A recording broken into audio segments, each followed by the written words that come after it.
só...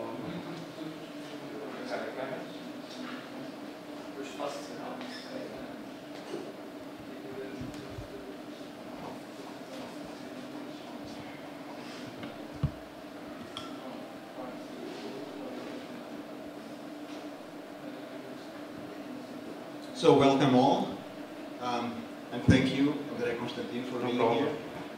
You all know André Constantino, otherwise you wouldn't be here. He is the man behind the Decay of Logos, and he works for Amplify Creations, which actually collaborated with us in a previous event, Games for Good, back in May, for which we are thankful. So, the floor is yours.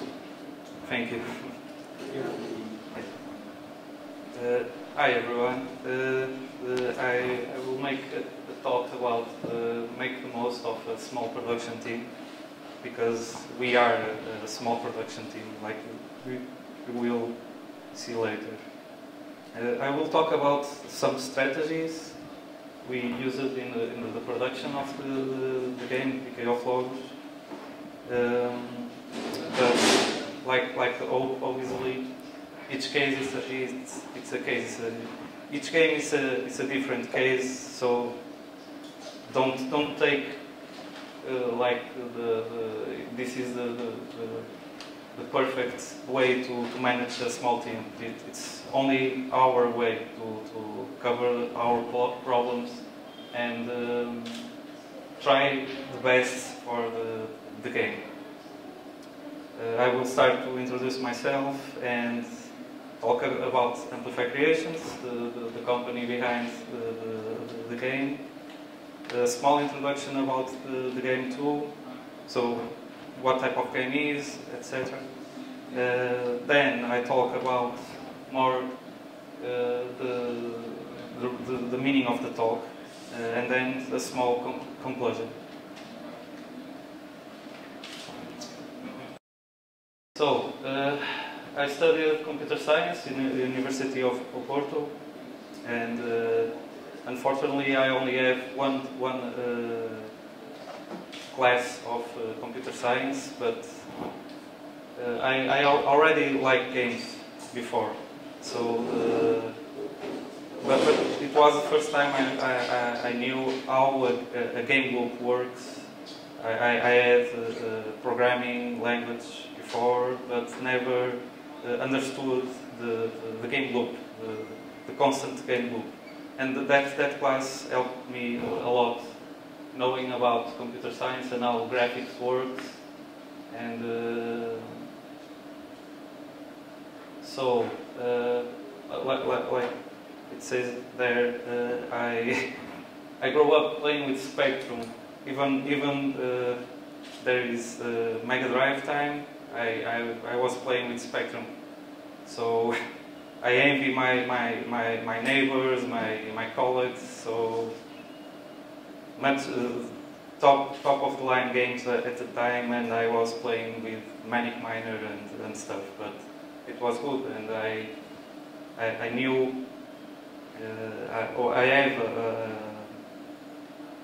sort of history of the games since that time. But I was about seven years old. A friend of my parents showed me Doom for the first time, and I was blown away by the immersion of the first person, and the enemies come around, and that was very violent for my age at the time. But yeah. Oh, one trivia. I think the games in Spectrum was monochrome, because the only TV the Spectrum was connected was black and white, and I think about the games being black and white for long years.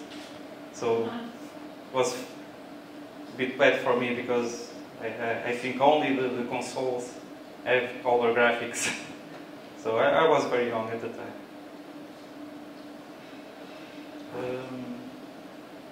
After the class, I talk about computer graphics in the University of Porto. I started doing some small side projects of mine, games. I tried a RPG, a small RPG like Diablo, hack and slash. Didn't go anywhere because the first game I only I only knew programming. I didn't knew about creating a game, especially an RPG. So I made that. I made some small tests like clone games and stuff. But I encounter like a wall, and I cannot create a own project only made by me. So I discovered SketchUp.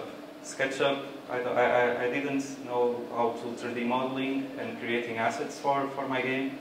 So I decided why not making a horror FPS in my house, in Porto. So I used SketchUp, and I was measuring the walls and the ceiling about. So I created the model in SketchUp. Then I started using Unity at the time, and in about 3 months I published my first game alone in the IndieDB for free. So there is a lot of YouTube. Not at the time. I don't know if you know Markiplier. He played the game, but at the time it was not important like it was today. But yeah, it was cool. A lot of people played the game at the time because it was the time about the Slender Man and the copy games all equal, and my game was more about the exploration, and there is not a lot of jump scares, maybe 2 jump scares in the whole game. So it was more about the tension and discover things. So not the typical like the other clones, other Slenderman clones. You pick up 7 letters and then you survive. So many people played it. It was cool. It was good for me because it was the first game I worked and published it, and it's on the site if you want to play it. It's not very good, but yeah, I made it alone.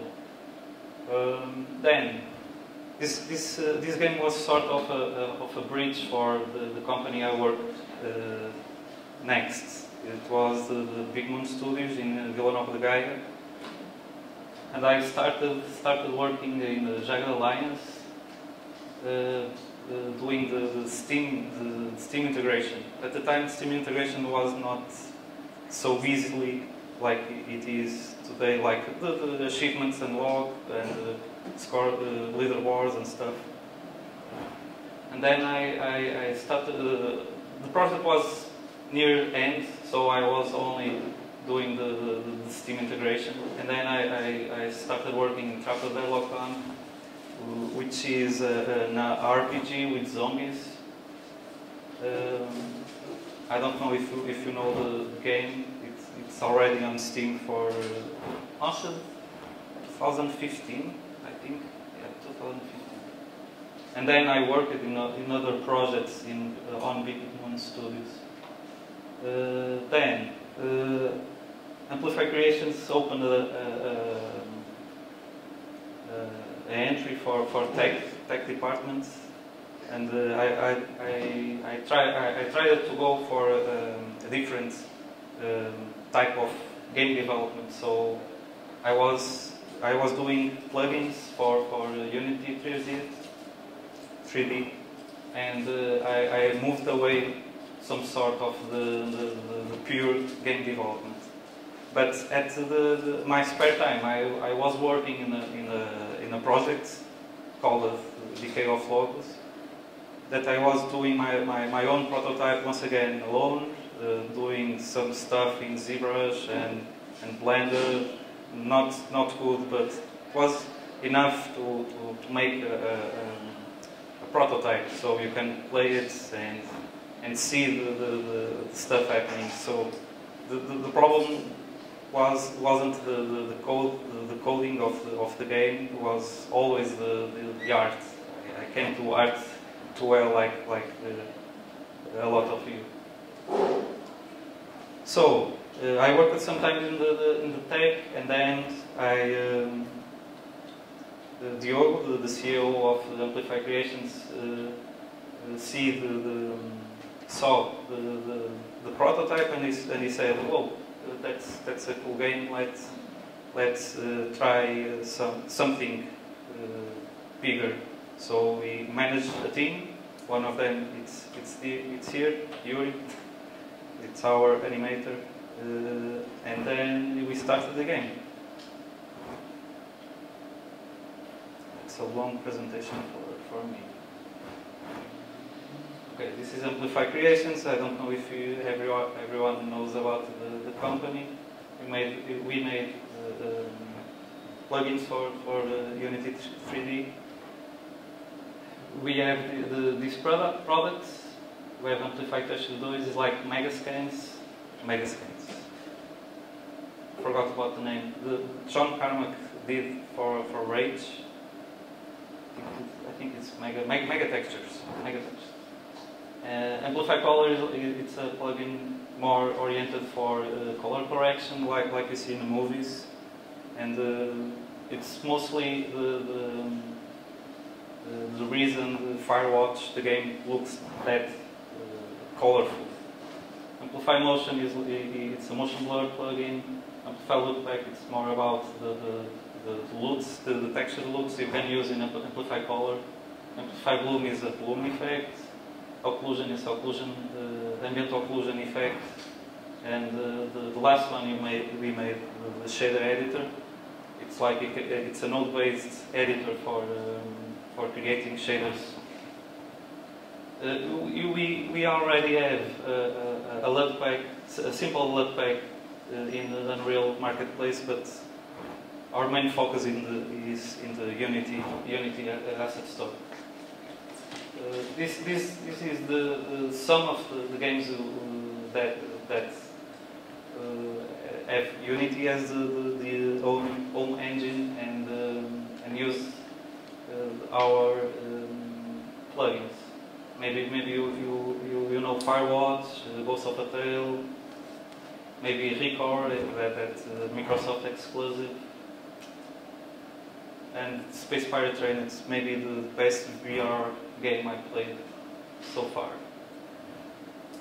The teams are divided. There is the tech team and the full-time developers of Decay of Logos. Diogo Teixeira, our CEO, he works now at Rust. He started, unfortunately, didn't finish Hugo Volt. Maybe probably the bigger projects in Portugal. Ricardo Guiar worked in League of Legends for a time, and Under Siege, the biggest game made here in Portugal. Ricardo Teixeira also works at Hugo Volt. Alpine worked on Shrooms. I don't know if you remember that immersive door project. It's like a third-person MMO survival. It's only a survival. Marius, our newest member, he worked at research and development. And then like you see, a small team for a third-person RPG.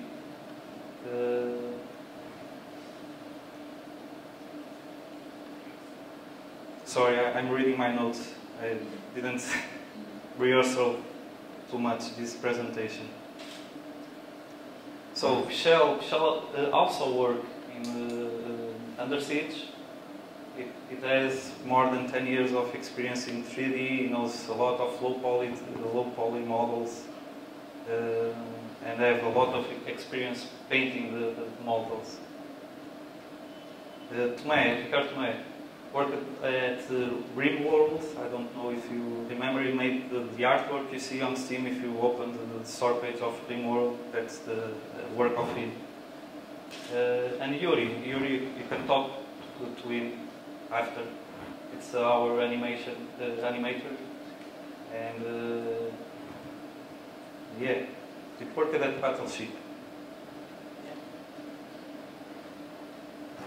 So, what is Decay of Logos? It's a third-person RPG that have a top focus on relationship build up with your companion, and focus also in exploration and combat, resource management, because you have a very little inventory. I will talk about that later.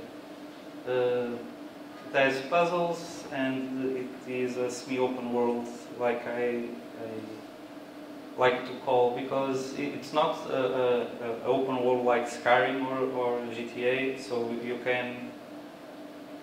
cannot climb mountains and go everywhere you want, but you can start at one point of the game, like the start point of the game, go to the end, and then go back. So there is freedom on movement, but not that type of open world freedom. The influence and inspirations of the game is clearly Dark Souls and the Legend of Zelda series, the third-person ones. And like you must know, we have an elk, it's your companion, and a girl.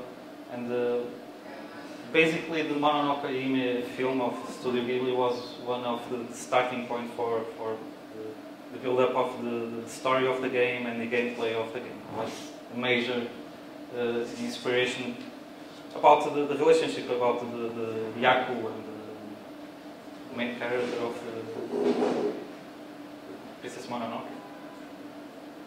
Mononoke is princess. Yeah, the guy. I don't remember. Ashitak, yeah, Ashitak and Yaku. So that type of relationship. But with the combat of Dark Souls and the puzzles of Legend of Zelda and stuff.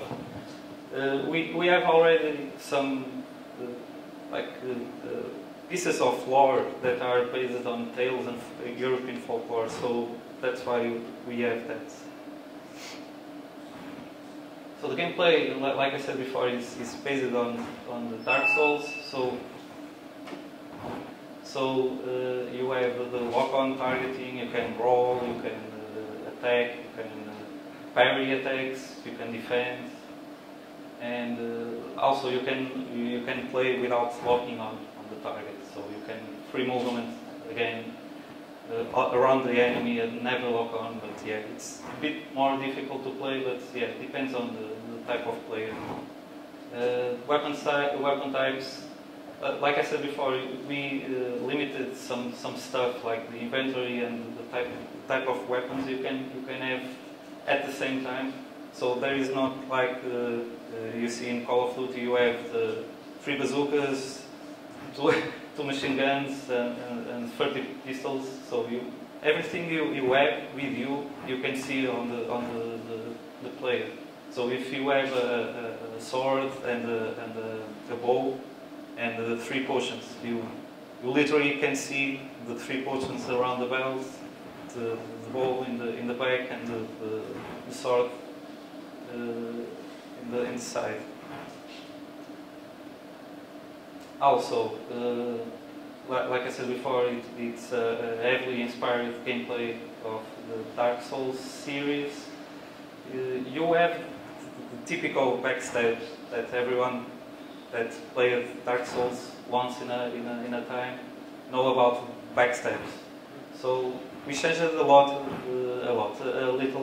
the logic about the backstab. So you need to have a specific weapon for backstabbing enemies, and you can only backstab an enemy if you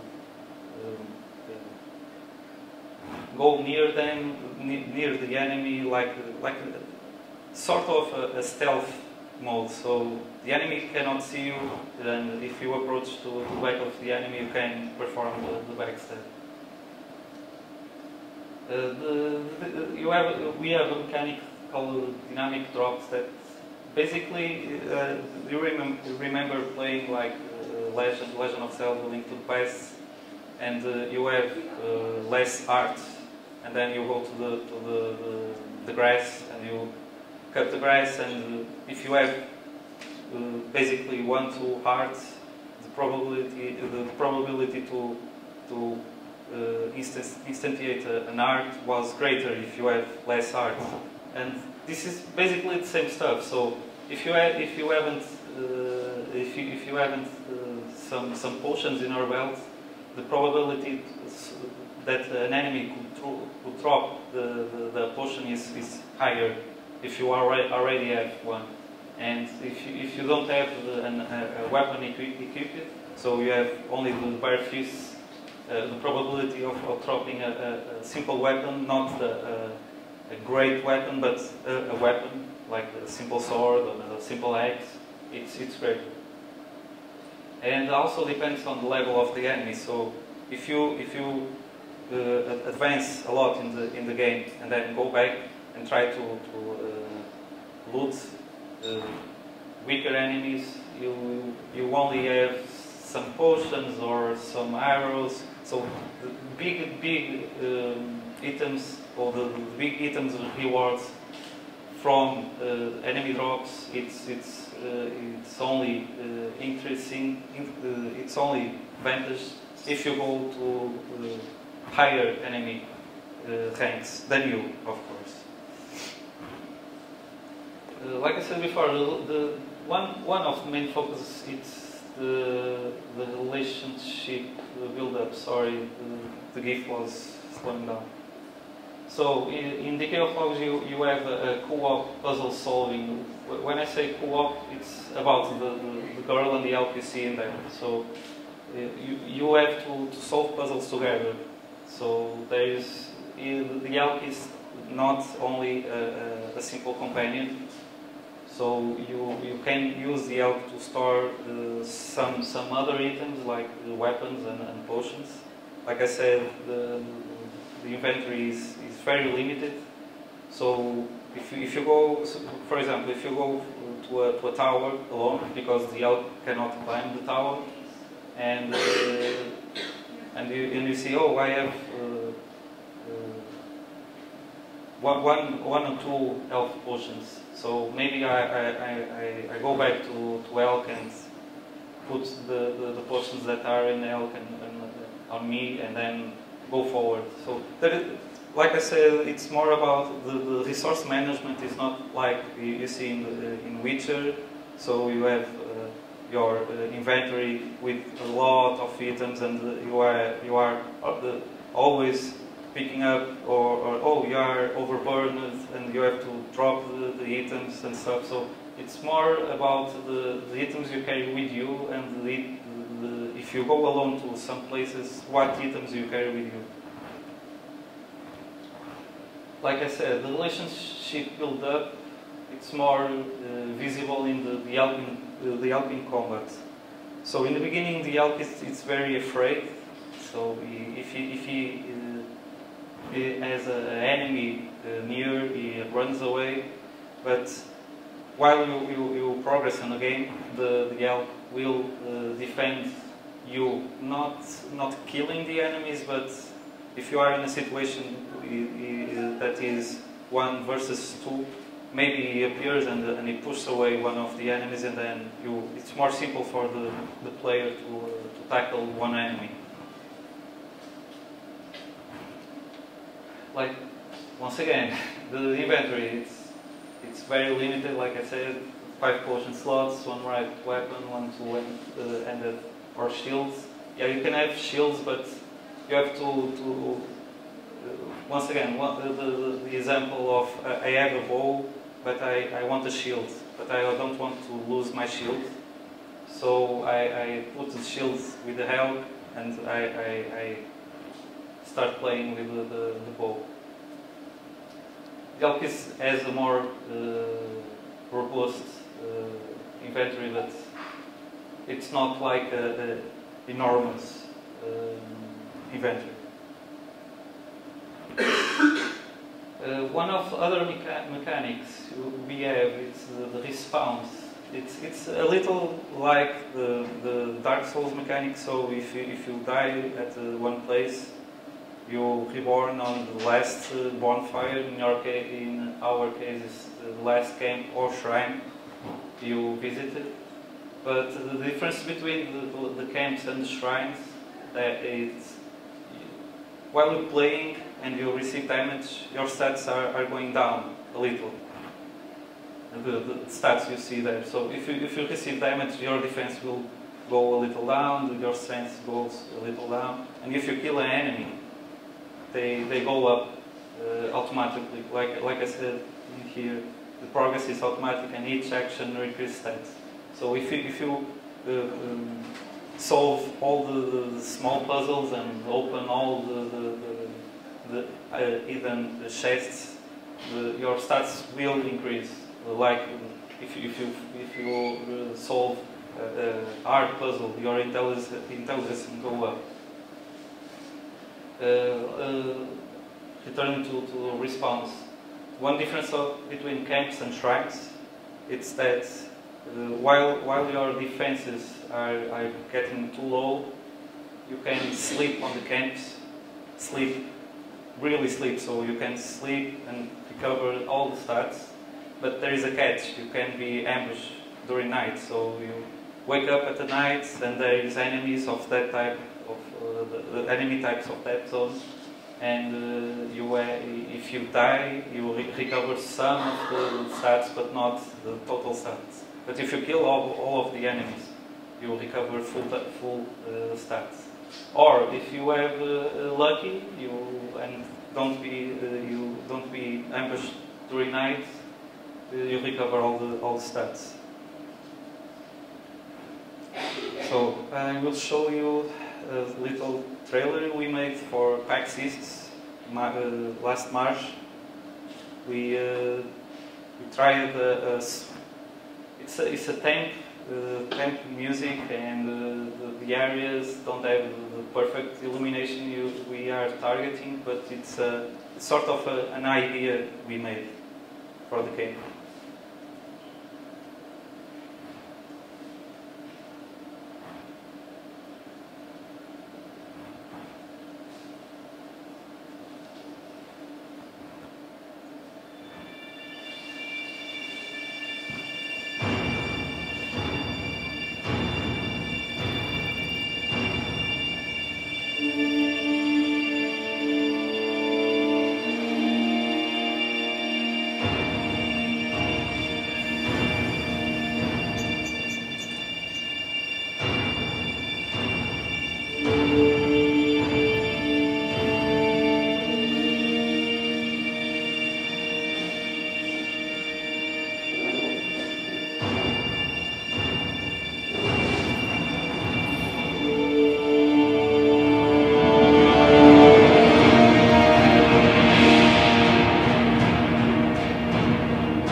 This was a small trailer we made for PAX.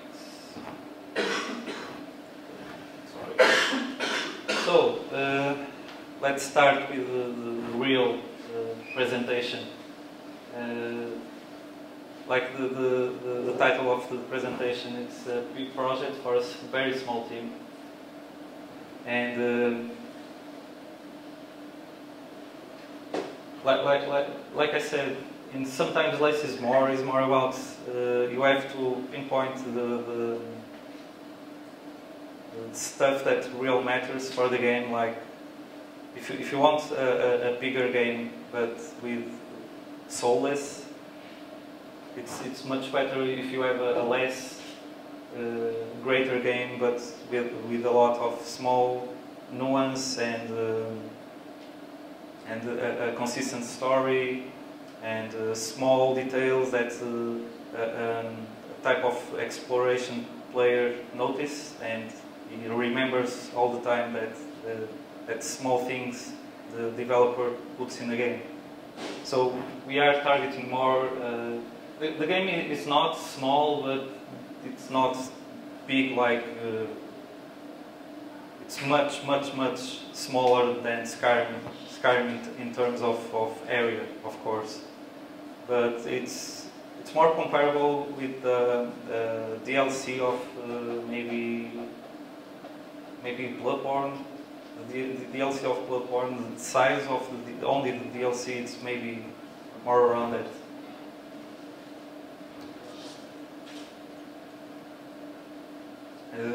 I have a plan. So, in the beginning, I started the game alone, like I said, at my spare time, and I had the crazy idea of maybe making this game alone. So it was absurd, but I created the story like a modular story. So I defined the end of the game. What happens in the end of the game, and then I had some models I could eliminate from the game, but maintain the main story, and the main story it's not changed.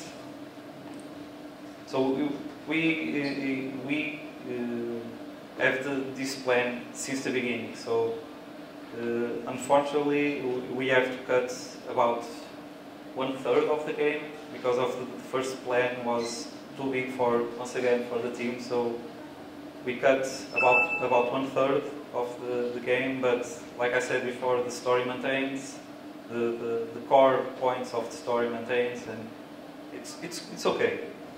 It's not the end of the world. Small team, but we have multi-area experts. So, for example, Yuri, it's our animator, but it has a background in the composing. So it helps a lot in when normally our workflow. It's about I do the level design of the game, and but some points, some entries are so important that I ask Yuri. Sorry, it's Gmail. I ask Yuri about some composition of certain rocks or items that are that, for example, if you want a player to go to the left without a zebra crossing, telling you, oh, go left, maybe you can work with some visual indicators of the direction you have to make. So a tower that you can see in some corridor, or the direction of the rock that's sort of pointing that direction. So Yuri helps in some places in there and have his strong opinion about that. Small team, it needs communication.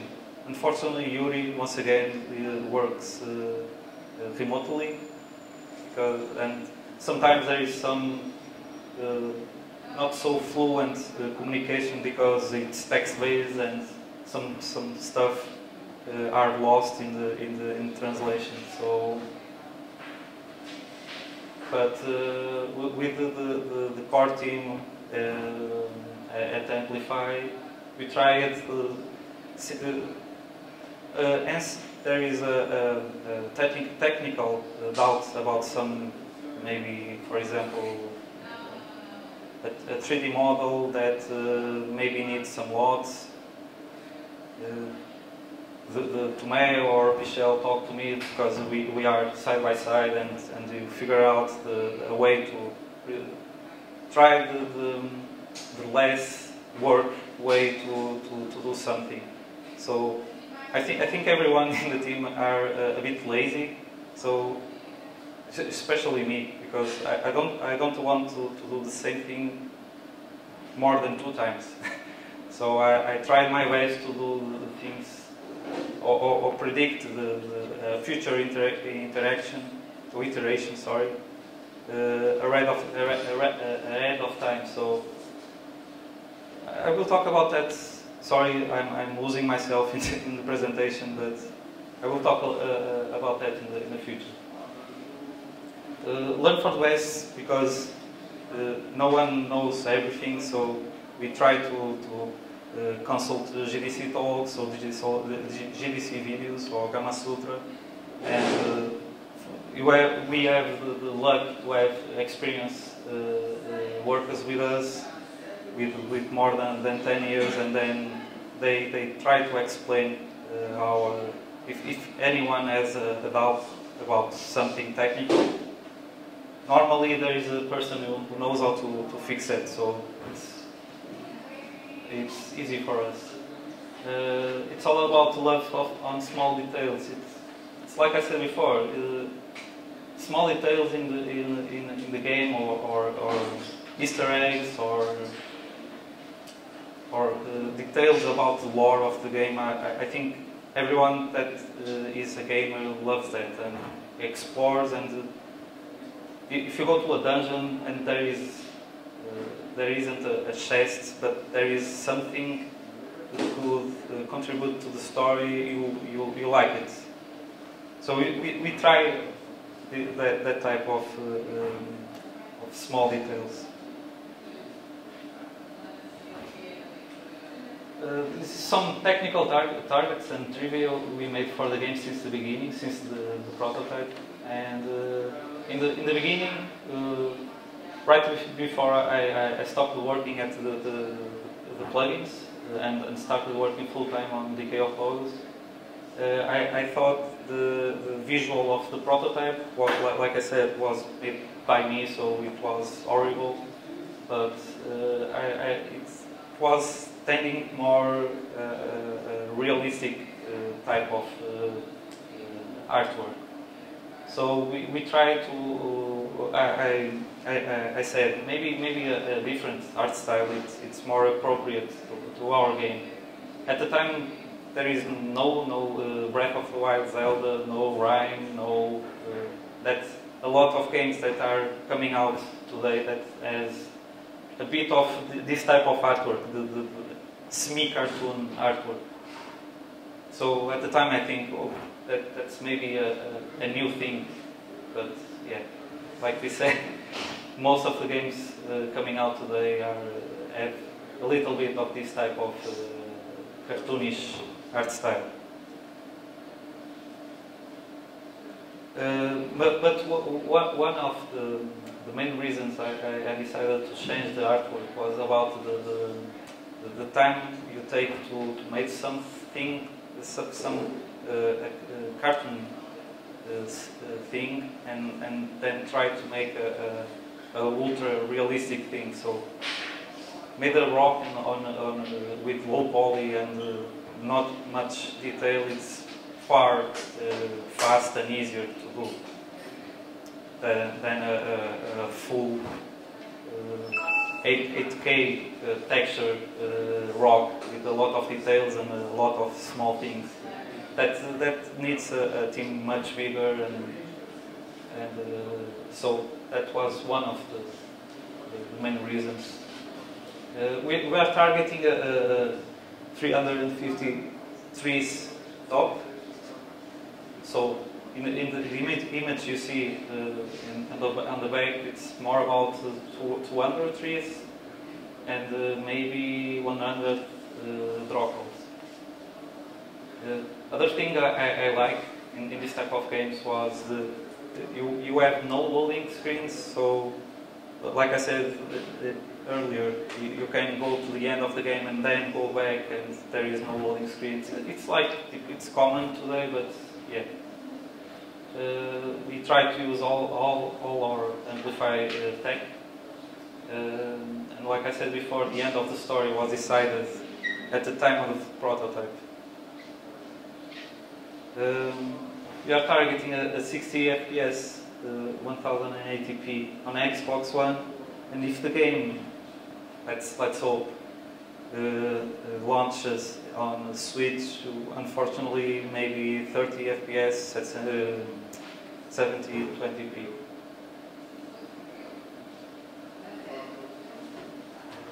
Okay, know your team. I talked about the composition background of Yuri earlier, but one important thing is each team member is very good at one thing in specific. Like, for example, Ricardo Tomé has a architecture background. Sorry, I can't say architecture. Arch. I will say arch.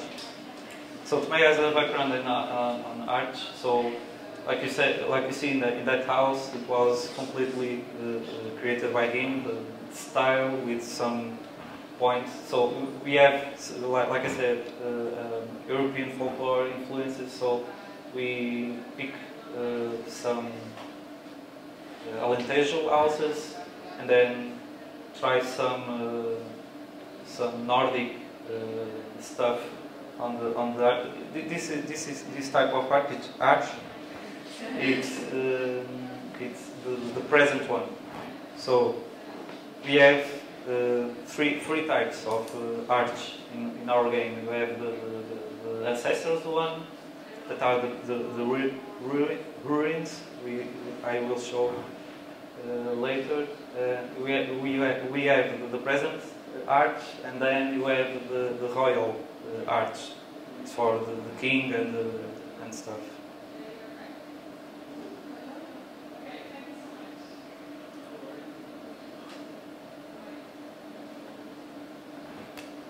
Okay. Like I said, rich end. So if you I will use your example again, Yuri. So if Yuri has a composition background, and I have a little of difficulty to build up a level, I reach them. So, or I have Tomé, for example. Tomé reads a lot of books, and when I was rewriting the story and the plot of the game, there is some plot holes, and with the constant reading of books, you have more. You can find more easily some plot holes. There is no space for egos, so everyone that started the game alone and he thinks, oh, this is my idea, I have to make this game by my own rules, and you never step back, it's bad for the game. So everyone on the team or everyone that sees the game maybe has a better idea than you. So if it is in the same page of the game, so it fits alright in the story of the game, it fits alright on the lore, if it's alright on the pace, on the feeling of the game, it's okay to cut your initial idea and use one of the team members or other people's ideas. Other thing, I think, in my opinion, I love the Dark Souls series. I play all the games much times I should, like 8 times Dark Souls 2. It's stupid. No one's played 8 times Dark Souls 2. So, but I think it's important for the team to like this type of game, like in this case, like RPGs and like the lore of the game, and like the influence that created the game. I'm stating like the common workflows for the biggest games, small games, or present workflows. So it's very common to build up models for your level. But in our case, we tried to have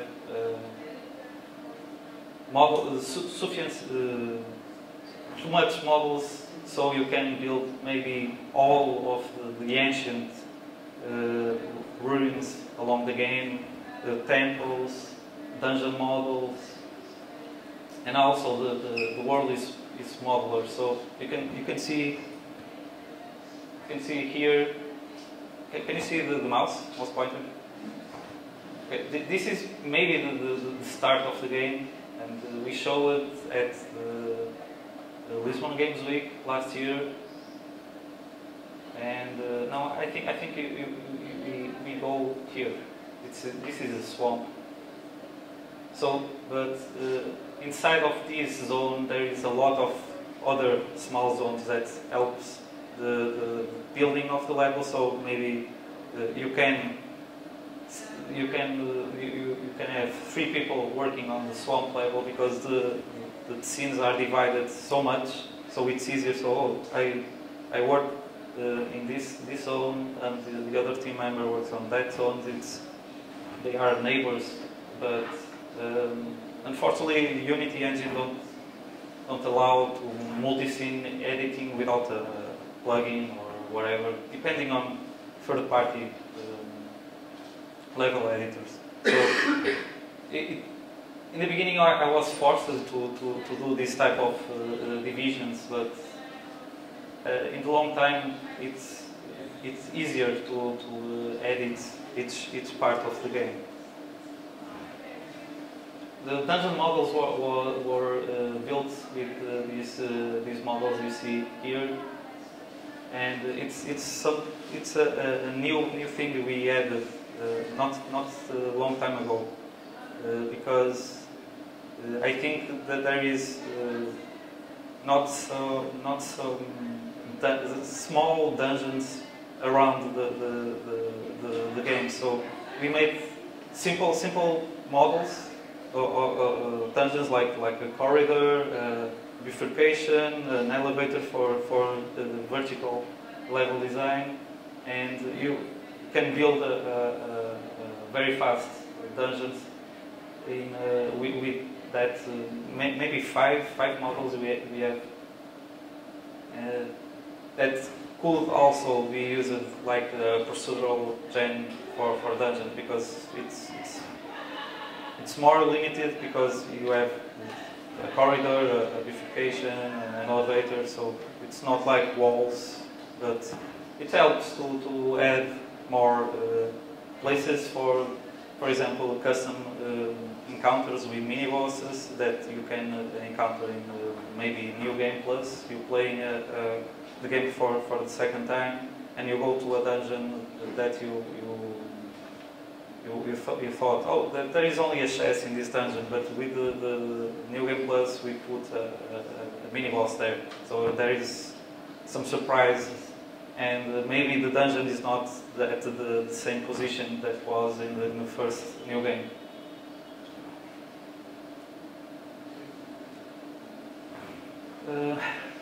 Less is more. Like you already noticed, the team the art team, the 3D art team it's Tomé and Pichel, and normally the Pichel he made the characters, and Tomé made the concept art of the cards previously, and then made the models and other props. Pichel also do that type of props, but it's more like that division of work. And one thing I thought about it, we don't have much time to make maybe 3 types of enemies per zone. So I tried, why not one type of enemy that has a dynamic armor appearance. So each time you die, you encounter an enemy, for example, the wood enemy, at the first encounter, you can encounter him with a lot of armors and only a sword. And for example, you die. You go back. You you go to the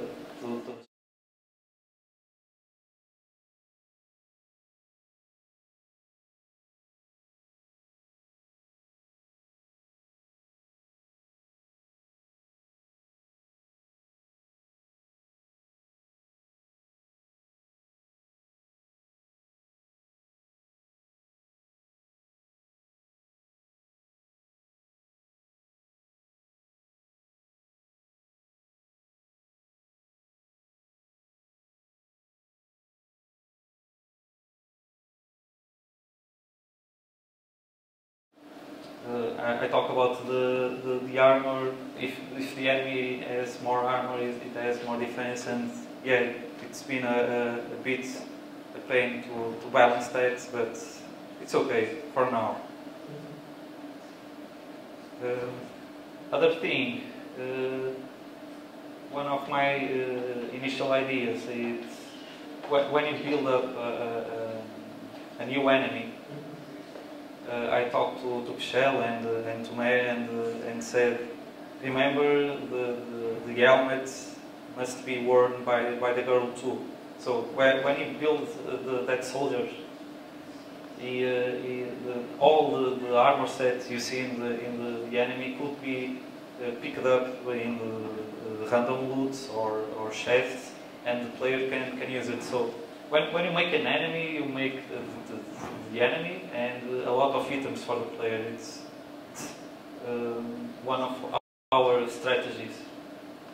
And there is always that feeling that you see an enemy with a cool weapon, and then you try to kill it, and then, oh, I want that weapon that it has. And some games never happen. The weapon never appears, and you cannot use that.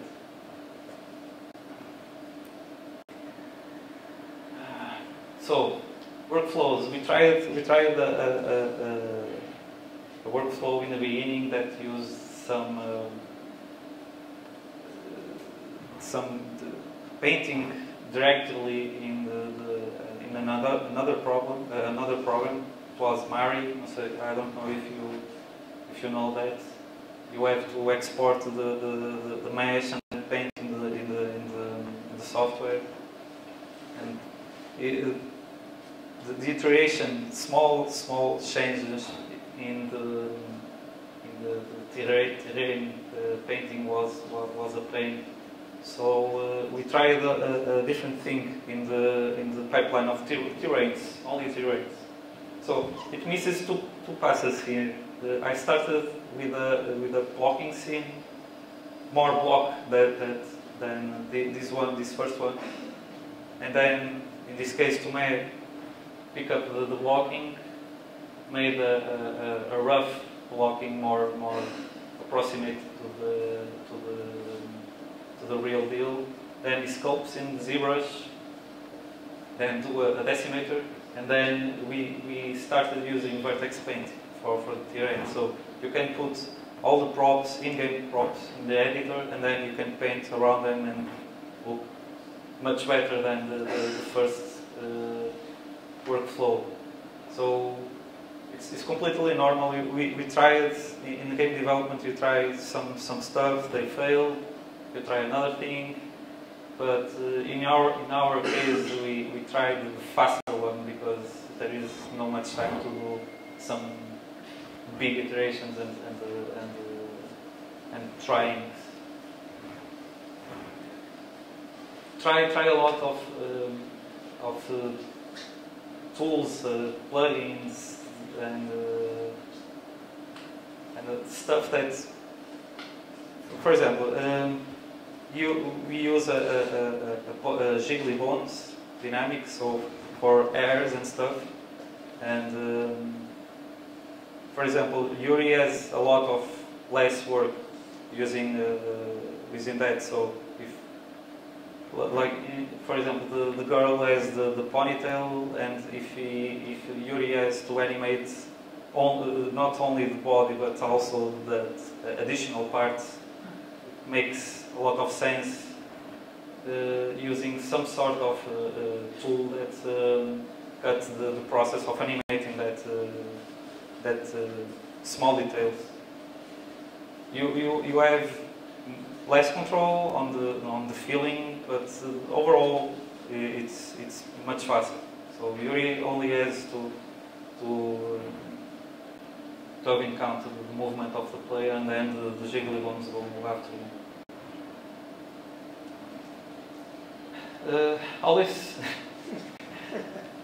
always remember the scope of the game. So I think everyone have great ideas and big ideas, and it's a bit hard to cut some that bigger ideas. Like you see on the stuff on the oh sorry.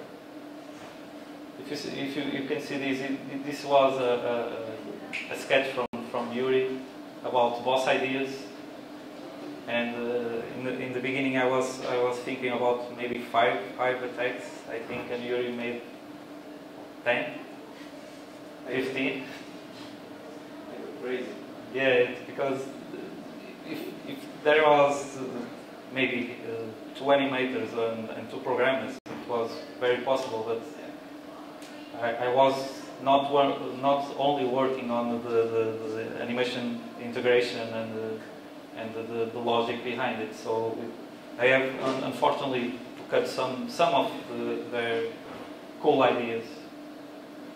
But yeah, it's once again less is better in some cases. Yeah, but we added some. Yeah, I push myself to make some of these ideas. So for conclusion, it's obvious. Each game is a case. Each team has its own members. Each team has its own strength. So this is only the example of Decay. So pinpoint the topics. Know which team member is good at. Always remember the scope of the game and the team size. Reuse your assets, not repeatedly, but go a bit smart about using some items, some props.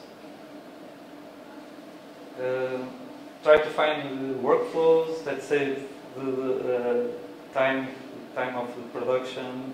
I know this is very difficult, but with a little of the experience, you know about some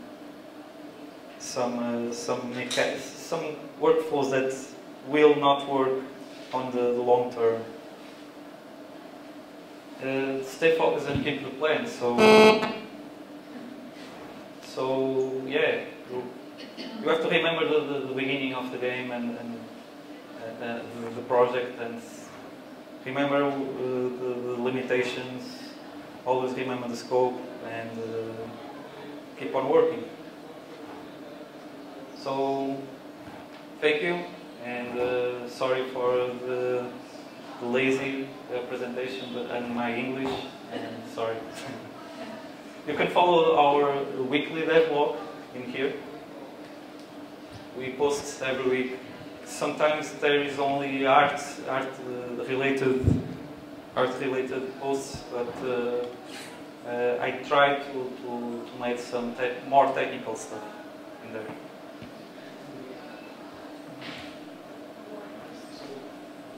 Let's thank André for his talk. So I hope André is willing to answer a few questions. Yeah. So if anybody has any questions. Okay.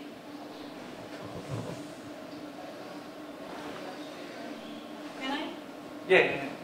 So, for someone who's going to try to make its own first game, what are your suggestions?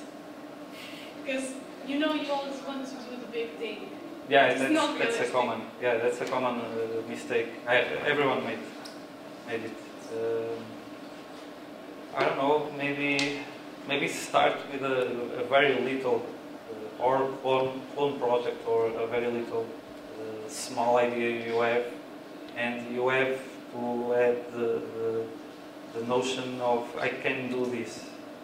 Maybe that's my best advice. So you have to for example, if you use Unreal or Unity, that comes with a first-person controller. So maybe it's easier to make a first-person game, a small adventure first-person game, because you don't have to bother about controllers, for example. Thank you.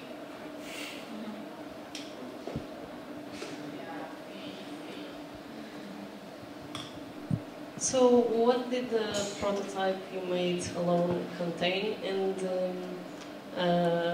how much of the story that you had written did it represent? The prototype had the girl you control, had the elk, had I think the first chapter. The game is not divided by chapters on the consumer side, but is divided in chapters for us. So this is the first chapter, this is the second chapter. So I have the first chapter mounted on walking. You can go around, you can kill enemies in there, but there is no dungeons, no items to pick up.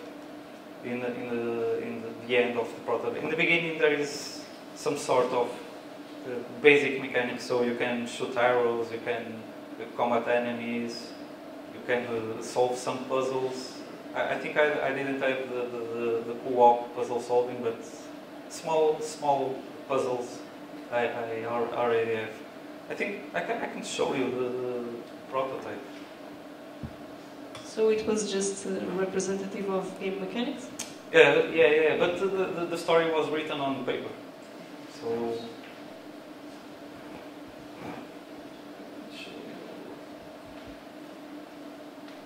maybe in my channel. I was so I was so ashamed of the prototype, so I put it private. And there is the problem of It was good. no. Some Oh yeah. So some press do a Google search about the game, and one of the first things was that prototype. And no, there is the custom and please close that window. oh sorry. Yeah. Sorry. No.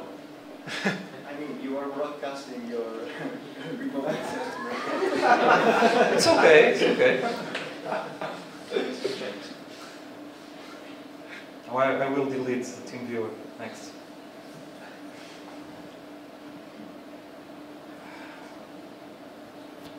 One second. I think I have the input again.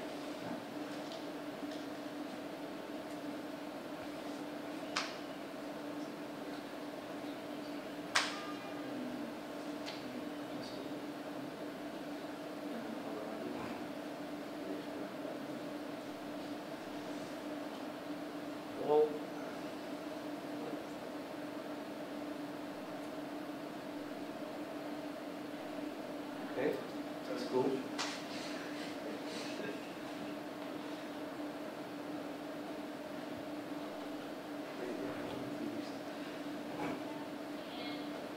Sorry, I can only show in this type of. Oh, okay. Yeah. Thank you.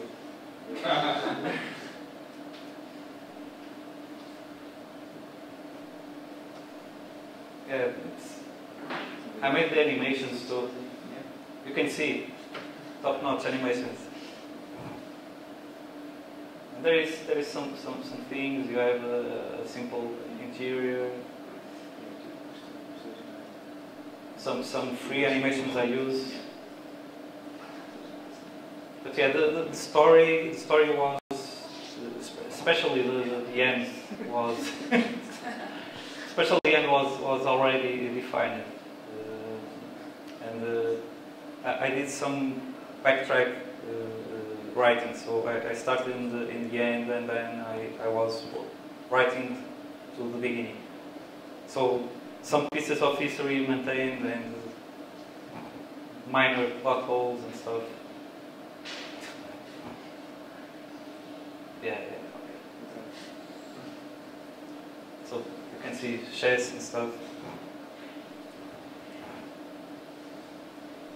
That's the prototype. Got it.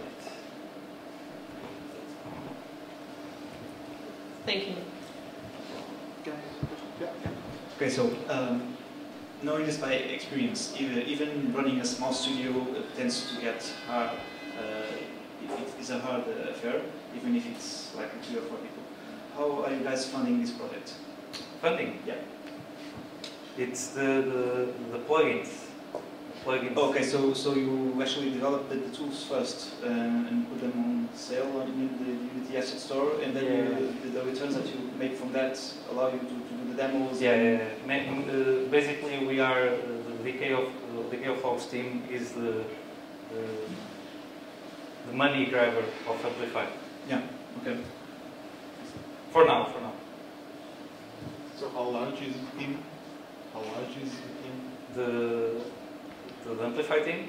No, the Decay of Logos. Oh, it's 4 people. Could you have done it without the support of the rest of the team? The rest of the team helps in some points of the production. Like maybe I have a low-level doubt about graphics. I usually ask or Diogo or Ricardo, but they do not work on the game. They work on the plugins alone. But the tech team, it's like I show in the other slide. They are 5 at the tech team and 4 on the Decay of Logos team full time.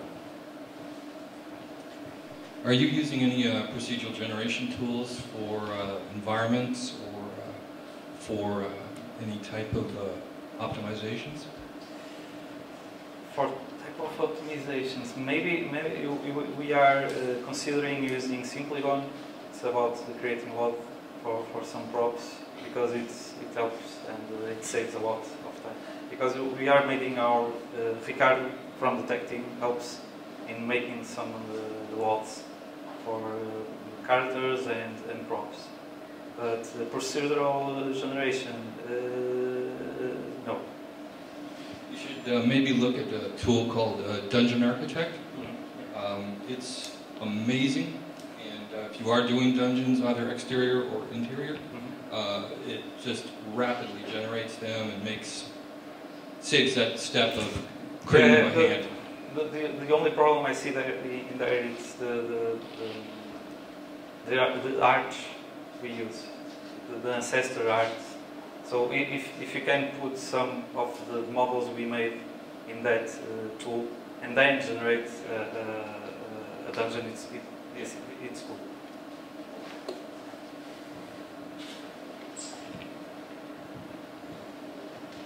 Hey, thanks for the presentation. What's your approach on loading and managing the world chunks? Sorry. The world chunks, like the different parts of the world. Oh, what's your approach on like managing the different chunks? That's the whole presentation about that. The streaming logic. Oh, yeah. Oh, yeah. Okay. You can talk to me That's later. on YouTube. Is that on YouTube, the old presentation? Sorry? It's a whole new presentation. It's a whole new presentation about okay. talking only about that. Okay. But we can talk to me later, Yeah. and I do some insights about that.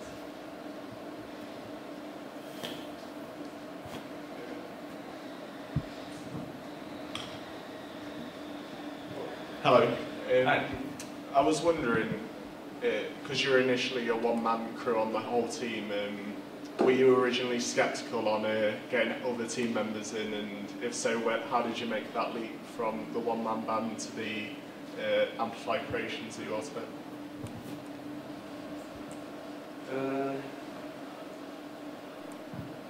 in case of Amplify Creations, I started working at Amplify in the tech, like I said, and then Diogo look at the game and there's a team for you.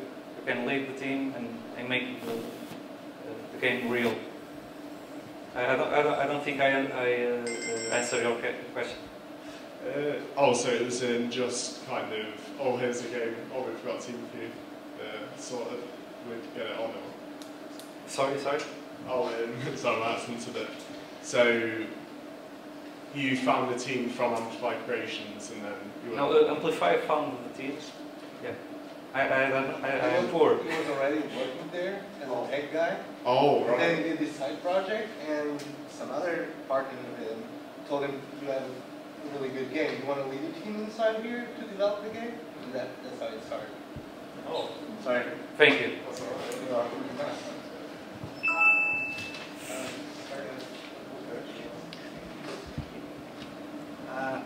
I have three little questions, if I may. You didn't talk about the audio at all?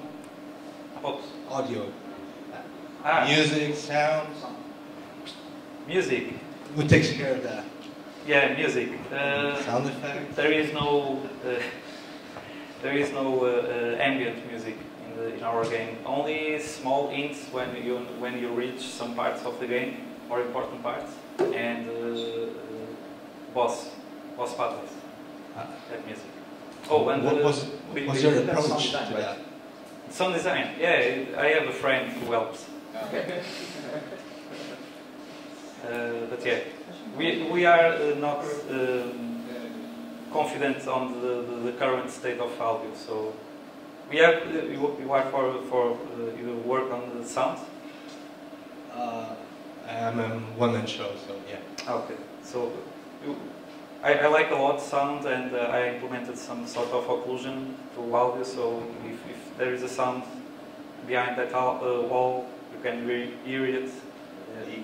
Yeah, not only that, occlusion. So you cannot hear so defined small details. What about the game duration, the gameplay? How long does Gameplay. it take? What do you aim for? Like an hour? We are aiming for about 15 hours. Cool. For the first play.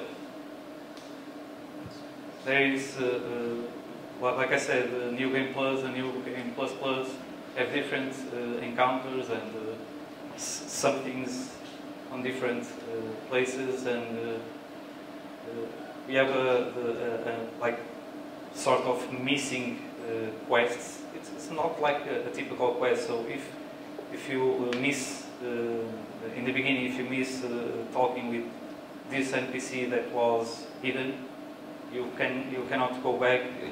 Okay, you can go back, but the NPC isn't there, so you have to play again to unlock that type of encounters.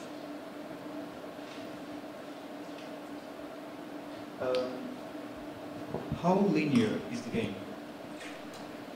The starting point of the game it's basically linear, and then you reach a central hub, like a village, and then you can choose wherever you want to go. Okay.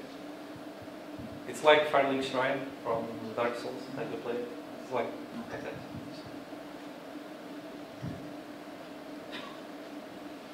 So thank you. Okay.